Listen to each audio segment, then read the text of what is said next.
Have you ever felt that you were singled out incorrectly? Like the weight of being the unwilling mascot of some famous thought experiment is trying to bring down your unparalleled composure? Well, then you know what our feline friends feel like in being the unwilling mascots of Schrodinger's cat experiment. I'm here with you today to say that everything around us is in a state of uncertainty. Cats obviously just have some added pop culture fame they have to deal with it. That comes along with. And I will talk about one tool that is available to all of us as we deal with uncertainties in life. But first, let me do a little bit of retelling of history and ask for a quick poll at the end of it. Picture this. It's a cold, foggy morning in December. The time is around 8:05, and we are about 140 miles southeast of modern-day Prague in Czech Republic. The year is 1805. What we are about to witness is a very gripping battle royale. Two sides are going against each other, and the stakes are high. Army A consists of 7,000 men, mostly infantry, and they're going hard against Army B that outnumbers Army A by more than a factor of 10. And to make things more complicated, Army B has more than twice the number of guns than Army A does. In 1805, as we all know, guns, ammunition, muskets, and those kind of things do matter in winning battles. Can I have a quick show of hands? How many of us here think that the battle was sealed with Army B's victory?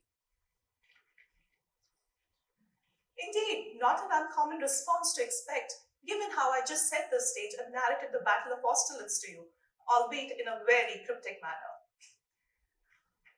Those of us who raised our arms were in fact incorrect, but there was only a 50% chance of winning, which is not a bad outcome to begin with.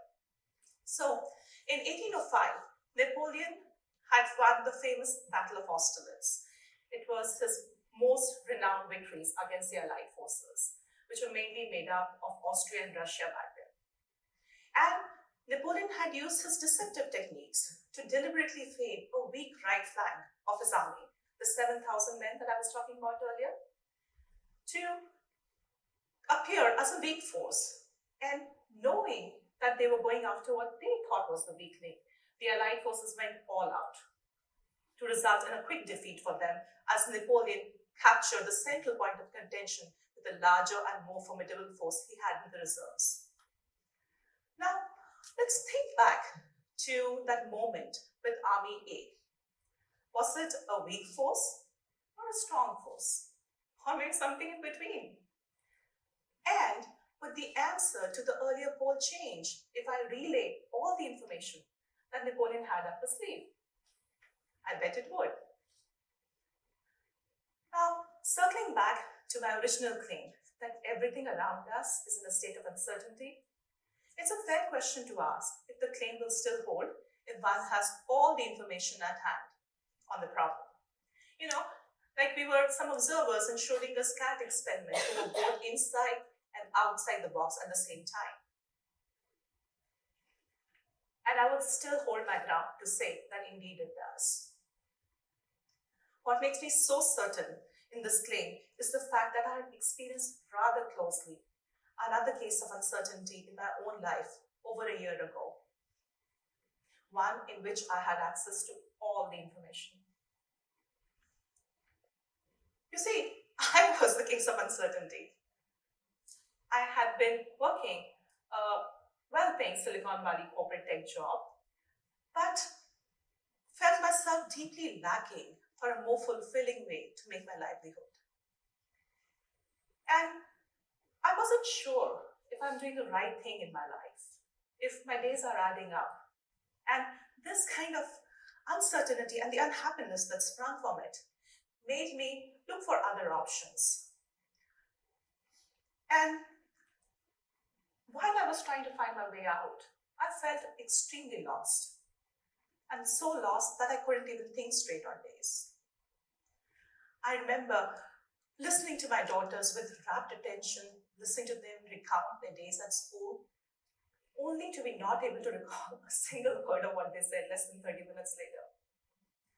I nearly avoided accidents on busy freeways, as my mind was busy and preoccupied with typing responses to a flurry of emails I anticipated. And like many mighty working adults amongst us, I was checking off a laundry list of things, but felt myself wilting from within. And this wasn't even the most unique thing about the situation.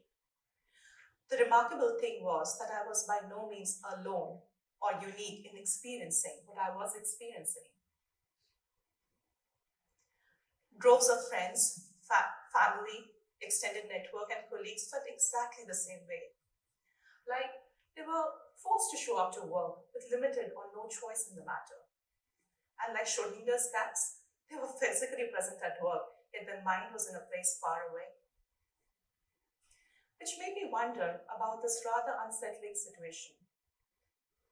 What makes so many accomplished people, tech professionals living in one of the world's most desirable locations, the San Francisco Bay Area, which has near perfect weather all year round, and who to the outside world have rising careers in tech, feel so dejected when it came to a day-to-day basis? Was it the high cost of living in the San Francisco Bay Area? Or, as popularly claimed, the imposter syndrome, where everyone somehow feels that they're not entitled to the job that they're doing, and thus seem to overcompensate for it through many rounds of compulsive emailing? Was it broken processes in these companies, lack of resources, as is claimed, heavy traffic even, you name it? The list just went on and on and on. I was driven by my certainty mindset and looked hard for a singular answer. You see, years of training as an operational professional at these multinational organizations, I solved many a thorny problem for them. And I thought that like in every other case, in this case too, my answer would lie in the world of data, numbers, strategic thinking, and more analysis. And that's exactly what I did. It wasn't long before I formulated a hypothesis that went like this. If everybody makes the exact same as the person next to them in an organization, that organization would be the ideal happy workplace. And before some of you may laugh this idea off, let's think about it for a second. A corporate world in which there are no hierarchies to appease, no turfs to defend, no colleagues to throw under the bus even. You would expect people to just show up to work, do their allotted tasks, and things would go about swimmingly. At least that's my idea of a workplace that truly swims or sinks together. And to be fair, as I was building this hypothesis with deep reflection, I did come upon some very unsettling facts. You see, non-founder CEOs make on an average more than 300 times the average employee at a company.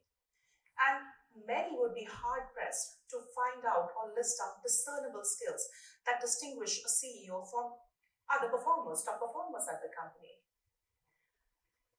There are no cardiothoracic surgeons who spend years of training trying to save people's lives, or astronauts who are epitomes of fitness and who go out to research space for us, or even specialized pushing car mechanics. Just a few examples of hard to find skills that a CEO job does not entail. As you can see, I'm still quite intrigued with this idea of an egalitarian workplace with zero hierarchies and equal pay for all. But things are never quite as simple as this, are they? We all know that there are at least two or more sides to an argument. And I remember tossing and turning in my own probabilistic experience at night as I was ravaged with the downsides of what I was just formulating. What would happen to performance in a situation like this? Who would want to own and drive results? Am I going crazy in thinking that people would want to show up to work if their salaries are guaranteed? And lastly, a hauntingly scary one that just kept coming back. Am I some socialist bigot in the midst of such a thriving capitalist economy? You see, I was looking for a silver bullet, the answer to corporate world's problem, one that would take media and newspapers by storm. And in the midst of this free fall, I was looking for an answer. I was looking so desperately for an answer I couldn't find that I felt dejected myself. And I wondered if there was ever such a world in which the narrative could be flipped, where the inability to find a singular answer was no cause of trouble. It was welcomed, embraced, celebrated perhaps. Even the darlings of Wall Street will agree that when the world is falling apart, go contrarian. And luckily for me, I did find my answer. But I found it in a world far removed from the rigor of business and set processes that I was used to. I found my answer in the world of fiction. Fiction, by definition, is a fabrication. Authors will go to great lengths. They will build up fantastical worlds which don't agree. They will summon up heroes and heroines who are larger than life. They will bring from within us unfathomable facts that we didn't even know existed, and may even titillate our senses, and will do whatever it takes to get our attention on the piece of paper. And yet, if you think about it, once we are reading the author's work, we merely play things at the hands of the creative artist, ready to be manipulated. We'll find ourselves laughing, cheering, sighing, weeping, wishing the best and the worst for characters in what is indeed one giant fabrication. And so, I put a halt to all the analysis that I was doing and turned to the world of fiction to write my heart out. I wrote about the experiences, the feelings that not just I, but many around me were experiencing. And I also wrote about ideas for a better corporate America, but in a very unlikely form, a novel. And like others before me, I wrote two tales about the one city I love, San Francisco, about suffering in the mind and taking arms against a sea of troubles, about John God and Atlas Shrugged, all with the immunity that comes with the most beautiful words known to mankind. This is a work of fiction.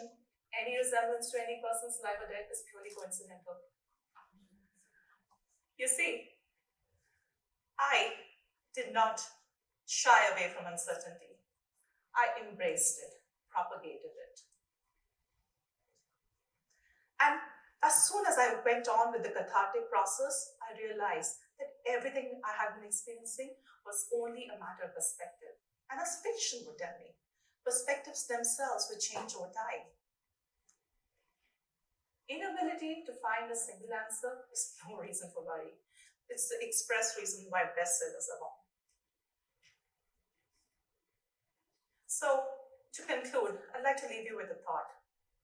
One that in and of itself carries a dualism of sorts, and is like a Pandora's box, if you will, that will bring with it vices, no doubt, but profound hope at the end of it. We human beings are incapable of seeing the truth.